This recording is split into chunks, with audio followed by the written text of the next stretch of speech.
Welcome to Intimacy Play, a podcast by Pleasy Play. We host open discussions with world-leading experts on couples, sex, and intimacy, so you can build a more exciting, fun, and intimate relationship. I'm your host, Mikaela Silva. Hi, everyone. Today, we're joined by an alumni, if I can call him like that, which is Habeeb Akande. He's a writer, a speaker, a sexologist, and a historian, I know, and he's got a day job too. So Habeeb has actually authored 7 books on the topics of race and sex in African and Muslim cultures. He specializes in topics such as women's sexual rights, erotism, female orgasms in Islam and African cultures. And I don't know how many more topics, Habeeb. You know so much and you talk about so much. And there's one thing that I want to add. Habeeb also shares his knowledge through workshops about the clitoris, kunyaza, female ejaculation at international conferences and universities. So after this very long intro, how are you, Habeeb? I'm very well, thank you, Mikaela. Thank you for having me. How are you?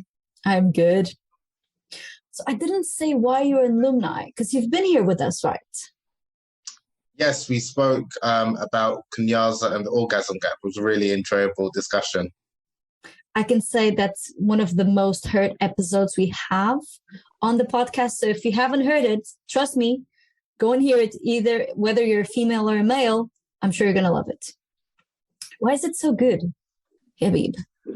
I think because I'm addressing a topic which not many people talk about, which is obviously within the context of a heterosexual relationship, trying to understand what are some of the sexual problems and expectations that both men and women have, and then also how to kind of reduce that orgasm gap or that pleasure gap. And with the kunyaza technique, a lot of people are interested and fascinated by it because it has a reputation of helping women squirt orgasms, and a lot of people are, interested in the whole squirting phenomenon. And then with a lot of men, the men that attend my workshops, they're really interested in it because they see it as like a new trick that they need to learn or something to impress their female partner.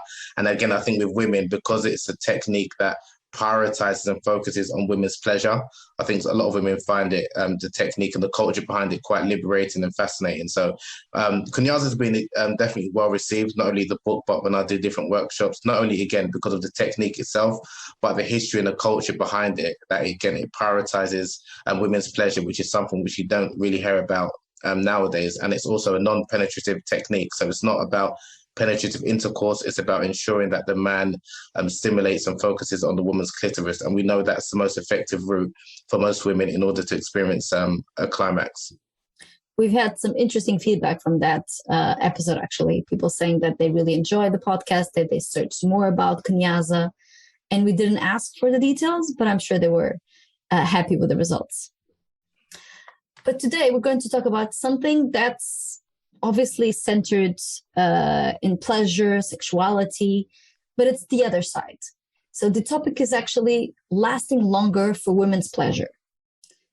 So what I want to talk to you about is there a pressure on men to last longer?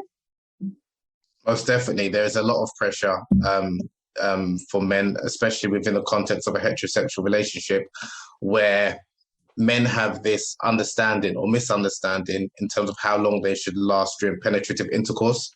Now, according to studies, the average man lasts about between 4 to 6 minutes in terms of penetrative intercourse until he experiences an orgasm or ejaculates. Whereas because of porn and maybe what he's heard from his male friends and, what people talk about, his expectations is that he's supposed to last maybe half an hour, 45 minutes. And also maybe his female partner expects him to last much longer than he's actually physically capable of lasting in the bedroom.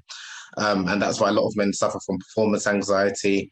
And there's not really many people that they can turn to have honest and open conversations because, again, with men, we've got our bravado. And in male circles, we will exaggerate our sexual performance. And I use the word performance intentionally because I don't think sex should be about performance. It should be about pleasure. But in reality, for a lot of men, sex is a performative act. It's a way to kind of show how, quote unquote, good I am in the bedroom. And in order to demonstrate how good I am, not only to my female partner, but also to my male friends, I can demonstrate that by explaining or showing how long I can last in the bedroom or how many rounds I can last.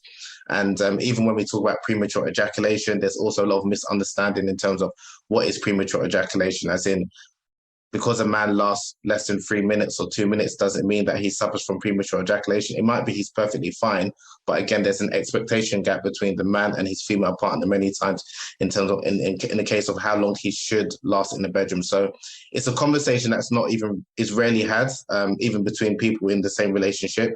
And because maybe, for example, the average woman might require, just say there's some studies that says average woman requires 14 minutes of penetrative intercourse in order to experience a climax. And that's for women who can orgasm via penetrative intercourse. Whereas, as I said previously, the average man lasts for like 5.4 minutes. So there's obviously a time gap. So the man physically, he cannot last as long as the woman requires. So he might need to do different things, different tactics, whether it's the start and stop technique, the squeeze technique, strengthen his PC muscles in order to improve his ability to maintain bedroom performance. And that's why a number of ED, erectile dysfunction pills are so profitable. I'm not going to name any of the brands, but it's because there's expectations that men want to last longer in the bedroom. Now, I think it's a noble, I think it's virtuous that a man wants to last long in order to satisfy his female partner. I think that's great. But I think it's also important to understand, what you're physically capable of doing, and then also understanding what your partner's expectations are. And then you can try and come to a happy medium, shall we say, because if you are physically only capable of lasting, like I said, 5 to 6 minutes, 7 minutes, but your partner requires longer, then there's different things that you can do in order to last longer. And the Kunyaza technique is one of them. So it's not just concentrating on thrusting for as long and as hard and fast as you can, but it's just incorporating different techniques and tactics, and ultimately having open and honest conversations with your partner. And not only honest conversations, I would say effective conversations and communications, because I don't think many people, especially between the genders, we have these honest conversations about our sexual insecurities and sexual anxieties. So, wow, there's so much here. I'm trying to think how we can break this into smaller pieces. So an average duration of intercourse is 4 to 6 minutes. This specifically directed to the amount of time that a man can last or usually lasts. But in hindsight, that's not a bad thing. It's a normal thing, but it can be elongated if they want, correct? Correct. So what techniques do you suggest that people actually want to have a longer time during intercourse? Sure. So and again, this is where the man needs to understand his body. So if obviously during thrusting, he's getting to the point of no return, and that means that's just the point just before he's about to ejaculate, he can do the start and stop technique, which is basically he comes out obviously with the woman, and then he stops stimulating her. And obviously the fact that he stopped thrusting and stimulating her, the feeling of stimulation will subside in him, and then he'll lose the ability, not lose ability, but he won't have that sensation that he wants to ejaculate, and then he'll start again. Now, this can be extremely frustrating for his female partner, because obviously she may be asking him or wanting him to continue thrusting. And, a lot of men, I'm sure, would resonate when, you are trying to preserve yourself and trying to elongate the session, and your partner, she's saying, no, go harder, faster, because she's really enjoying it. So you're stuck between a rock and a hard place. And again, this is something that a lot of men experience, and it's not no fault of the woman, but it's just trying to manage. And that's why I said for a lot of men, sex is performative, because if it was purely about pleasure, and it was like, if you could say sex was a race to who was the quickest person to get to orgasm, the men generally would win every time, because it's very easy for us. Whereas obviously with a woman, you need to kind of negotiate and understand her body. And that's why it's important that both the husband and the wife, or the male and the female, that allow themselves to be vulnerable in the bedroom and allow themselves to communicate effectively. So and some men, they will, if I'm going to say some secrets that some men do, because we don't want to disappoint our female partner. Sometimes when we are getting to the point of no return, but we don't want to disappoint her, we might pretend that we and I've done this myself, I'm not gonna lie, we might pretend that we've suffered an injury, like, oh, my calf, I pulled a muscle, or hold on, wait, or you might even blame her just to pull out, and then you start again. This because That's hilarious. It's hilarious, but we need to preserve our ego, I think, many times as men. And so just when you're about to ejaculate, you think, oh no, I don't want to disappoint, especially if it's relatively short that you've lasted. So you might pretend like, oh wait, hold on, what's that? I heard someone at the door. And then she's like, well, what? So then obviously you pretend and you come out and then you let yourself start again. All of these things, a lot of things that men do, seriously, and we're doing it in order, again, to preserve our ego, and also we want to ensure that she's satisfied. If my husband did that, Habeeb, I would kill him. I'd be like, no. But in saying that, he's doing it for, if he did do that, or if a man's doing that, he's doing it for noble purposes. He's not doing it because, again, he wants to, again, like I said, preserve his ego. And it's all well and good saying at all times that, the man should be vulnerable and should say what he's feeling, but that could lead to resentment and disappointment. And there's been times where, I've had situations where I'm with someone and I've been, finished fairly quickly, and she's like, is that it? Is that what you've got? And that can be quite disheartening. And then it's even difficult to start again for the second round. So whilst I do understand when people talk about be completely open and honest at all times, sometimes you need to kind of hold back for yourself kind of thing. So again, there's some, I wouldn't say it's deceitful, but there's some trick, shall we say, that men do in order to kind of elongate the session. But like I said, there are, they can strengthen their PC muscles by performing Kegel exercises. There is a start and stop technique, and to change positions. Because one thing I forgot to mention is that although the average man lasts like 5 to 6 minutes in terms of penetrative intercourse, that is just complete thrusting. He could change it up in terms of, rather than just doing hard and fast thrusting, he can do slow strokes. So obviously, if he's doing slow strokes, he will last longer, and he's not stimulating his penis as rigorously. So obviously, he won't have the sensation that he needs to climax. So these are different things that a man could do, because unfortunately, many people nowadays, especially in the Western world, we monitor our bedroom performance by how long we last. And if that's the case, if you want to last longer, then obviously the slower you're performing penetrative intercourse, naturally you're going to last longer than if you was just doing hard thrusting intercourse. So it's just understanding, first and foremost, the man has to understand his body. And then, like I said, when he's getting to the point of no return, he can do some delay tactics, or he can try different positions, or try the Kunyaza method, which it still stimulates the woman. So her clitoris will still be stimulated. And obviously he can then also use his fingers or his mouth to stimulate her orally. So she's continuing to be stimulated, and he's allowing his the sensation to subside, and then he's ready to go again. So these are some of the techniques that, again, a man can incorporate in the bedroom. Is the grandma technique a technique? Let me explain. The grandma technique, thinking about your grandma or about like a person that doesn't necessarily excite you. Could that also be a helpful technique? I don't know. That's just my female brain thinking. So did you call it the grandma? Yeah. I've never heard of that. Oh, so in terms of thinking about something else? Yes. Yes, that of course. So you might think about football, sports, something that's totally, in your mind, not sexy, not stimulating. So that's what, like I said, it plays into, for a number of men, sex can be quite performative, because you're trying to distract your mind. You're trying to think of anything and everything apart from what your body's actually enjoying. So yeah, the grandma technique, that's a new name. I've not heard that before. But yeah, so a man could try the grandma technique to get his mind out of what his body's feeling. So there is a disconnect. And it's quite interesting, because we know a number of women find it difficult to connect their mind and their body during sexual activities in order to experience pleasure.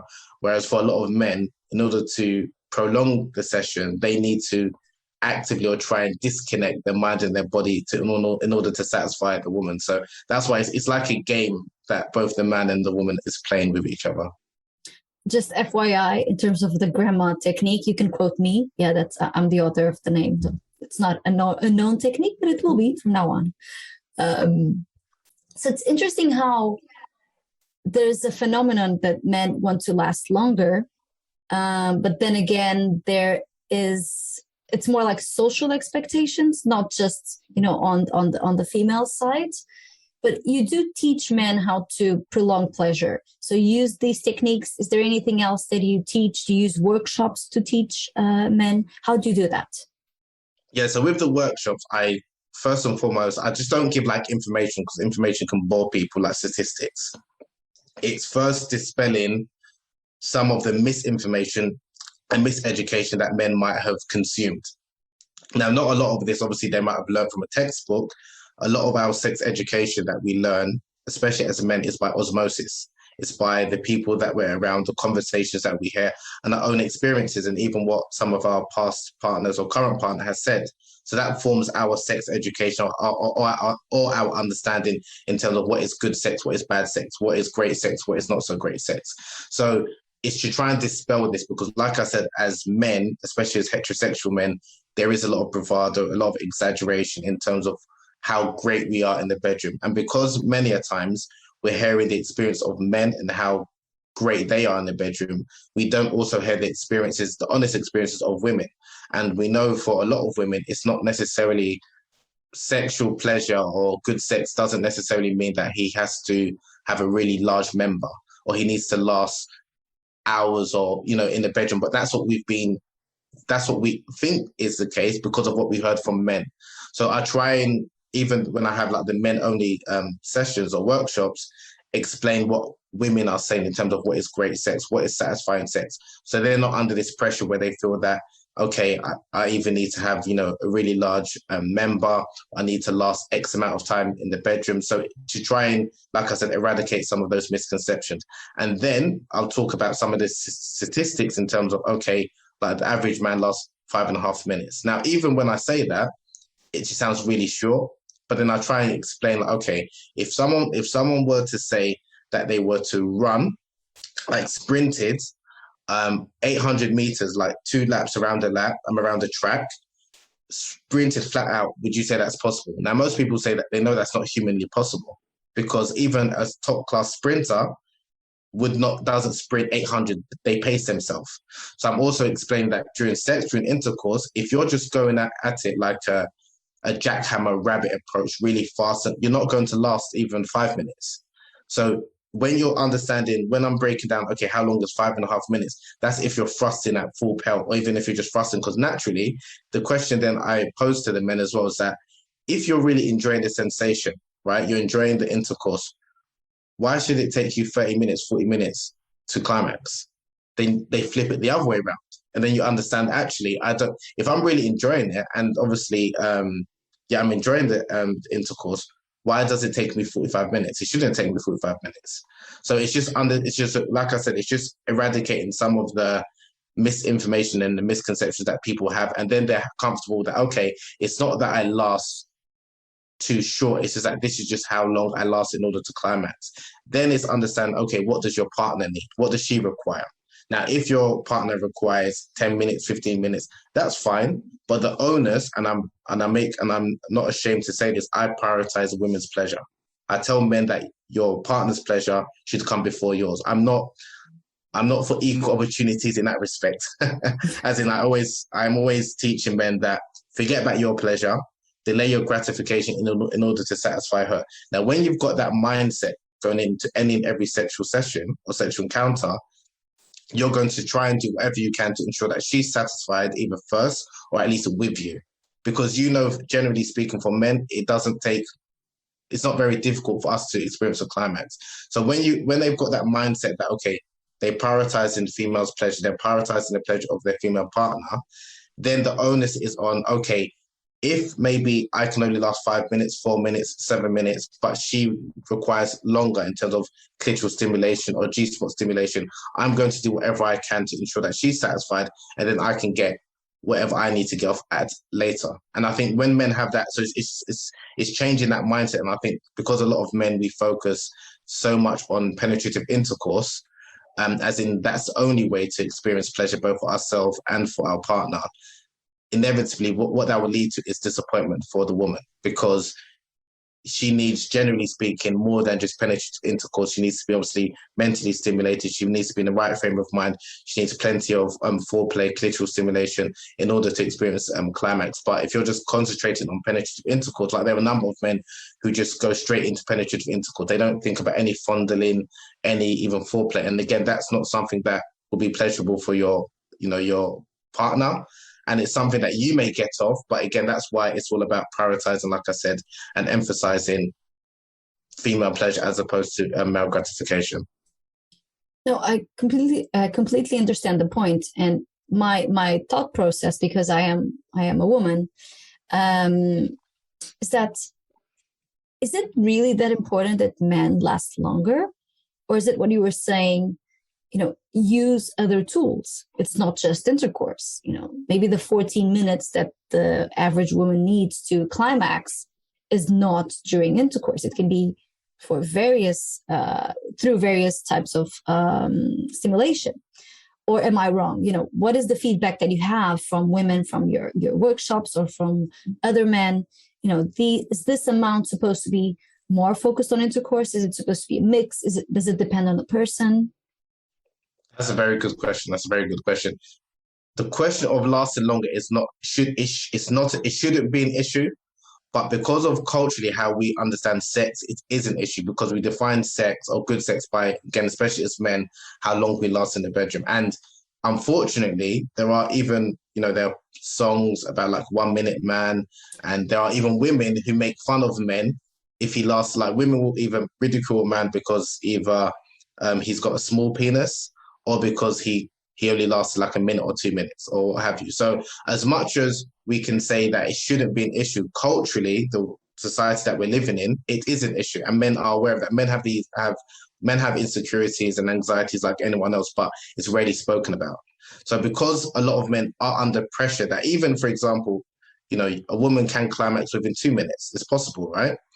But if you were to say, I lasted 2-3 minutes, but she climaxed within that time, of course, that's not an issue. But people just assume that a woman is not going to climax within a couple of minutes, or she's not going to be satisfied within a couple of minutes. And it's the man's fault.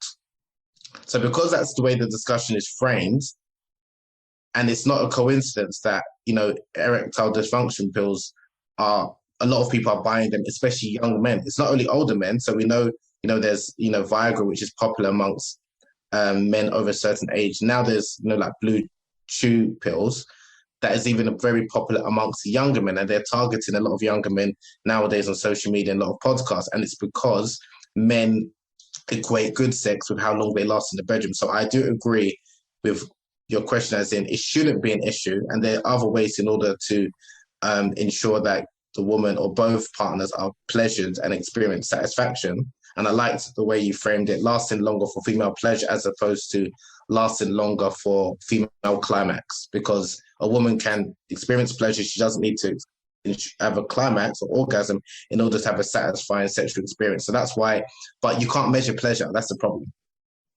Right. Because that's because you can't measure pleasure. We want to quantify and measure things. How long you last, you can measure, and an orgasm or ejaculation, sometimes obviously there's like evidence for it. But because obviously we live in a society where people want to quantify things, and it's easy to explain to, to boast or to talk about to your friends, that's why there is this pressure in terms of how long you do last in the bedroom. No, I understand that there's a lot of pressure, and with all the podcasts and everything that I research, I know there is. And of course, I'm in a relationship, so of course I also have my issues. But yeah, for me specifically, it's not very important how long it lasts, but how we can frame pleasure within, the two of us. If it's foreplay, if it is after intercourse, if there's no intercourse. But that is just my vision. I'm not saying it's like everybody else's. You touched on a point that I want to talk about, which was the size of the penis. So because I know that the G-spot is really in the beginning of the woman's vagina, why is it such an issue with the size of the penis? Because any man or any male that has 2-3 centimeters of a penis can reach the G-spot, the woman's G-spot. which is supposed to be, because it depends on the woman, the most pleasurable part, internal pleasurable part of the woman. So does it make sense for all this pressure towards size? It's not. I mean, I'm not. Although I speak and teach about the G spot, I'm not a strong advocate for it. As in, I think even with women, there's a lot of pressure that I need to find the G spot, and if I don't have the G spot, then maybe something's wrong with me, or that should be the most pleasurable part. When that's not necessarily the case for every woman. Now, again, according to like the G spot is located, I think, 1 to 2 inches within the anterior wall of the vagina, so the upper wall of the vagina. Now, the most effective way to stimulate the G spot or the G spot area is probably with the fingers. It doesn't necessarily require the penis. So the penis is out of the picture in terms of G spot stimulation. And like you mentioned, even if a man has got a relatively small penis that's maybe 3 to 4 inches or what have you, he can still stimulate the G spot. But again, I think in this society, in many societies, a lot of men's sexuality is linked to their penis and their penis size. So the reason why, again, it's important, similar to how long men last in the bedroom, people, even women, would also criticize or ridicule a man if his penis is small. So if he's got a small penis, that means he can't satisfy me in the bedroom. That means he's not a good lover. And again, there is a lot of this pressure, and there's a lot of men that even undergo like penis enlargement surgeries to try and elongate the labor. That is the 2 most requested questions that men complain about: is the size of their penis and how they can last long in the bedroom. So it's definitely an insecurity that a lot of men do have, and it's not an issue if we're speaking about pleasure. And that's why, even with the Kunyaza technique I teach, or with the G-spot stimulation and the different techniques, size doesn't matter in that respect. It doesn't matter. But culturally, in our Western society, size does matter, because if I'm not saying this is the case, but if one of your girlfriends says, "Oh, I was seeing a man, I'm dating a man, and his penis is only like a couple of inches," a lot of people would assume that he can't satisfy his partner, because we link size to pleasure and size to orgasm. That's why. So there's a lot of, like I said, miseducation and misinformation that needs to be debunked. And again, because whether we like it or not, a lot of people do have these insecurities. And it's quite funny, because when I hold workshops or mixed gendered workshops, or I'm doing a workshop with a woman, and she will talk about, the average penis is only like 5 to 6 inches, or the average vaginal canal is like 4 inches. So therefore, the average penis will definitely be able to, she'd be able to stimulate the average woman. A lot of women, when they hear like the average size of the vaginal canal, or what the average, or there's no such thing as normal in terms of what the vulva looks like, they're comforted by that, because, at least I'm normal. When I say that same thing to men, they're not interested about the average. They want to be the best. So if you tell me the average penis is 6 inches, I don't care what the average size. I want to know what's the biggest penis. So I know someone, or I've heard of someone, I've seen porn, this guy's penis is like 9 inches. I want 9 inches. And that's the thing with men. Again, it goes back to, male bravado, male ego, that a lot of us don't necessarily want to be average. We want to be the best. We don't want to be like, if a woman were to say, you're an average lover, you're like all the other lovers I've been with, I'll be shocked. And my heart will be, my ego will be tainted. I want to be the best. And again, I'm not saying that's right, but that just feeds into the way men generally view sexuality, as in we want to be considered to be the best, as compared to, I'm not all women, but generally speaking, whereas the conversation with women is like, I don't want to be abnormal. As long as I'm normal, as long as I'm like everyone, at least I'm like similar to everyone else, then at least I'm okay in that respect. Whereas again, like I said, with men, we're vying to be like the best, the best lover and the best, the biggest penis, which again is problematic, because it's difficult to be the best in all categories in situations. I'll confess something. So some people associate the size, like you were saying, that girlfriend conversation. So size, equals pleasure. My train of thought is completely different. So if I'm with somebody, and this is very personal, if I'm with somebody like a man that I've just met, mm-hmm. and he is completely self-absorbed, the first thing I think is, oh, you're going to be so bad at sex. I just can't think how he's going to be thinking about somebody else's pleasure. So if you're a self-absorbed man and you're my friend, I'm sorry, that's what I think. But I'm sure you're not going to think you're self-absorbed, so I won't have any complaints from any friends. I don't know. It's just my train of thought. I'm sure I'm wrong. No, that's valid. Just to clarify that, is that the self-absorbed female friend or self-absorbed male friend? Are you talking about a man or woman in that situation? Both, but I was actually talking about men. Okay, so if he's self-absorbed, as in he's concentrating and focused about himself and how big he is that what you're saying? Yes, somebody that just talks about themselves, that's, just wants to show you how good their body is, how pretty they are, how intelligent they are, how everything's about them. I don't think if you're not a good listener, or at least if you're not interested in the other person in a normal conversation, will you really be interested in pleasuring them? But yeah, that's just me also giving like a... No, that's very good. That's very good. And that's actually something that I do touch on in my workshops. The difference, understanding the difference between being a selfish and a selfless lover. And again, I think there's a lot of men in the society that the bravado, we are a lot of us are selfish lovers. Like we're concentrating and thinking about how good we are and how big we are rather than trying to understand and being attentive to our female partner's needs. Now, again, when I even bring this in the conversation, it's very difficult to frame this initially. So it's like, I will kind of frame like, okay, we're going to talk about how to last longer in the bedroom because men are generally goal orientated. So they're going to look, or how to make your partner squirt, how to have multiple orgasms.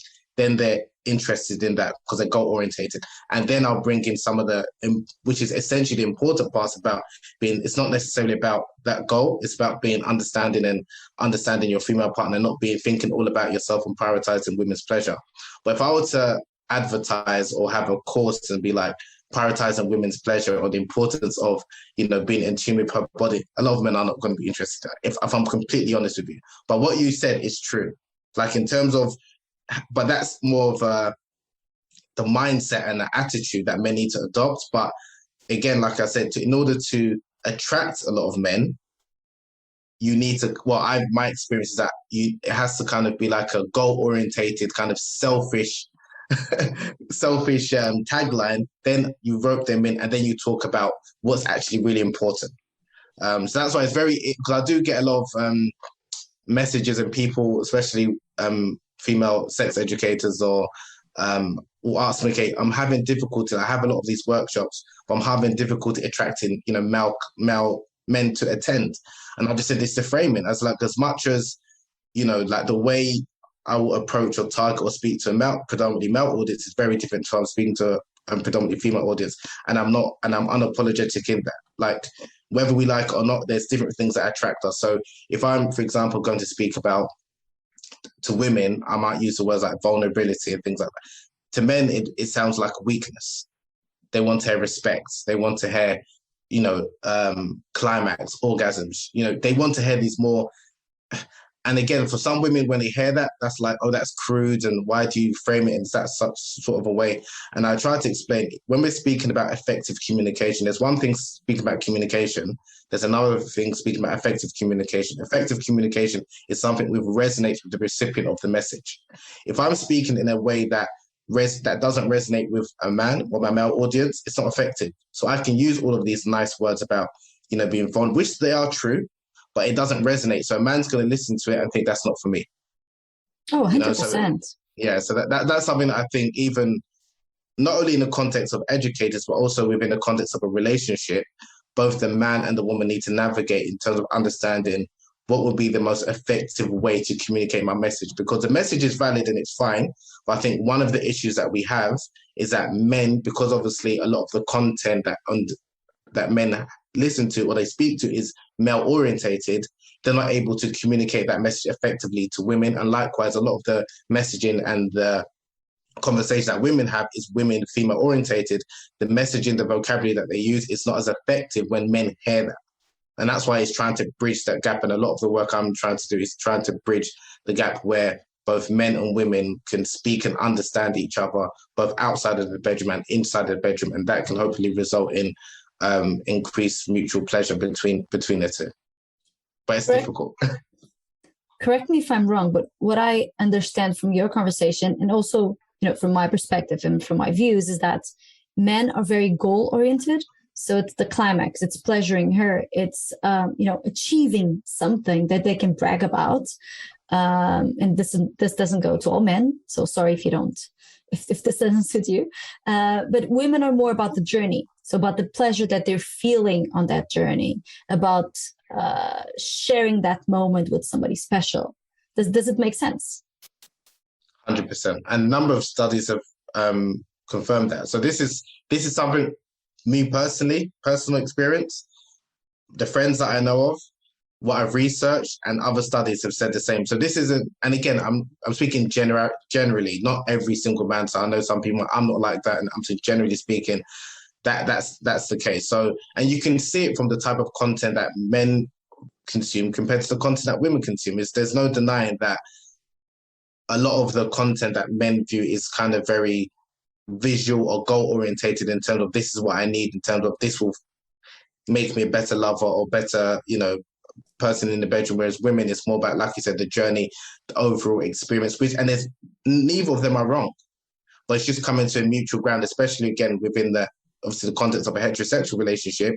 If you've got two people who've got different type of orientations, like goal orientated, pleasure orientated, it's not that one or two is wrong, but they both want mutual satisfaction. They just need to come to an understanding and alignment of how we can both achieve mutual satisfaction. But if I'm going to men, speaking to men who are generally goal orientated, and the approach and the language I'm using is what I would speak to women, it's not going to be effective. That's the kind of like the whole point. Completely makes sense, because we are all different people, so we just need to be talked to with the sort of communication style that suits us. Yeah. Habeeb, I think this has been an amazing episode, and I'm sure a lot of people will want to follow you and know where you share content. So can you share your social handles, please? Yeah, so my social media handle on Twitter and Instagram is Habeeb_Akande. So Habeeb spelled HABEEB _AKANDE, and my website Rabah RABAAH.com. So that's where all my books and the content I put out is on. I think you pull out such amazing content, especially because lately you've been sharing messages that people share with you, ask you, obviously hiding their identities, and you ask your community to answer. That's pretty cool. Yeah, the reason why I do that, and I intentionally, so I get a number of messages both from men and women about, some sexual problems, sexual concerns, or wanting to kind of improve their bedroom performance or increase pleasure. And some of the messages are the most interesting messages. Obviously, I will make it anonymous. I will hide any kind of like personal details related to their name or anything like that. But I'll repost it and ask the people that follow me, like, what are their thoughts? And the reason why I do that is even when I'm communicating privately with the person that messaged me, obviously I'll give my own advice if I can, but I'll also let them know I'll put it out for my followers to view, just so they can know that the nature of advice, I'm not the guru. My advice is my advice. And again, I'm biased. I'm a man. I'm a heterosexual man, so I might see things one way. And I like to put it out there so they can see what other people's perceptions are or their advice. And also, it's also to normalize everyone has sexual problems and issues, or will have sexual problems, like we have relationship problems. And I think, especially in a lot of faith-based communities, we don't really hear about that. It's like everyone is fine and there's no issue. So that's why I post those messages for two purposes. A, so people can see I'm more than happy to chime in with the advice. And secondly, to try and normalize that what you're going through, you may feel that you're the only person, but trust me, there's a lot of people that are going through something similar. One thing I would, though, say is that, interestingly enough, a lot of the people that post publicly are women, but a lot of the men will privately respond to me in terms of the advice that they give. Interesting. Yeah, I do get that. A lot of them. And one of the reasons is because if a man were to say something which is not necessarily in agreement with what a lot of the women that post are saying, he will get attacked. And that happens quite a lot. And I generally don't even show my response as well. So especially when there's kind of like marital issues or relationship issues, a lot of the advice is from the women followers, female followers, leave him, divorce him, get rid of him, find a new man, he's insensitive. At the most, it might be go to couples relationship counseling. If it's the other way around and it's maybe the man is sending a message and he's speaking about issues he's having with his female partner, a lot of the messages from the women is it's like, you don't know how to satisfy her, you've got a problem, and it's very biased and one-sided. And I post it so people can kind of see. And I think a lot of the people that I post are not seeing the contradictions in the messaging that they give it. So I had one recently where I posted a husband that was withholding sex, and then 2 days later I posted a similar. Someone responded and said, obviously the wife is withholding sex, and the responses are very different. When it's with the woman, it's maybe because the man has an issue, he's not satisfying her, he's not bringing her, and then when it's the husband that's doing it, he is like the Antichrist. So it's just very interesting. And that's why, again, like I said, it's very, especially, and although my platform is for both men and women, I'm mainly speaking to men, but women can listen. And the reason why I do that, I just don't believe me as a man, I should be telling women what to do, apart from obviously the woman that I'm with. So because of that, I direct like a lot of my content as if I'm speaking to a male audience, but women are more than welcome to kind of chime in. But funny enough, like I said, a lot of the men would not comment publicly because a lot of the women might, say something. And the last but not least, what it's shown me is that a lot of advice is bad. A lot of people give bad advice. I know that it might not be the politically correct thing to say, but that's the truth. Not every advice, and including my own, that's why I don't always give advice. And sometimes the best advice is to be silent because you don't know all of the facts and circumstances. And I think it's quite dangerous if someone's coming to you with a potential issue, the first thing to say is leave him, divorce, get rid of him, when you don't know the person's, social, financial situation. They could have kids. They may be, as long as the person obviously is not in clear danger. But this idea that just get rid of him, this person, and I just think, and that's also what I try and communicate privately with the people, just be careful when you're seeking advice. Not everyone that's given advice, you should necessarily take it. Listen to it. If it works for you, take it. If it doesn't, don't. And I think there's a lot of shame that unfortunately people are under, both men and women, and that's why another reason why I think people don't speak about some of the sexual problems and issues that they're going through, because the advice that people give is like, if you don't do this, then you must be weak. You must be something's wrong with you. So people try to, keep quiet, and unfortunately they're suffering in silence. Oh, 100%. I agree with you. So don't listen to all advice that you ask or receive. Sometimes you don't even ask. Habeeb, just to finish off the podcast, do you have any upcoming workshops? Yes, so I'm planning to do some more Kunyaza workshops, hopefully the end of next month, so end of October. I might do another one in November. So I'm now thinking about whether I'm going to do a men-only Kunyaza workshop or do a mixed gendered, or I'll separate it. But I'm definitely planning to do some Kunyaza workshops within the next couple of months. So again, if you follow me on Instagram, I'll keep people updated in terms of when that will be. Awesome. I'm so sad that I'm not in the UK to go to your workshops. I would love to, actually. But yes, please do follow Habeeb. He has very interesting content, and the workshops are gold from everything that I hear, because unfortunately I haven't been able to join one of them. Habeeb, thank you. You're always an awesome guest. And I actually want to invite you a third time in a few months to answer questions. What about that? Just, the most asked questions that you receive, and we can just talk about them. Yeah, that sounds like a great idea. I'd be more than happy to come back. Awesome. Thank you so much, Habeeb. Thank you. And that was Intimacy Play. We hope you enjoyed it. To find out more about Pleasy and how we can take your relationship to the next level, visit pleasyplay.com. Then also make sure to search for Intimacy Play in Apple Podcasts, Spotify, or Google Podcasts, or anywhere else podcasts are found, and click subscribe so you don't miss any future episodes. On behalf of the team here at Pleasy, thank you for listening.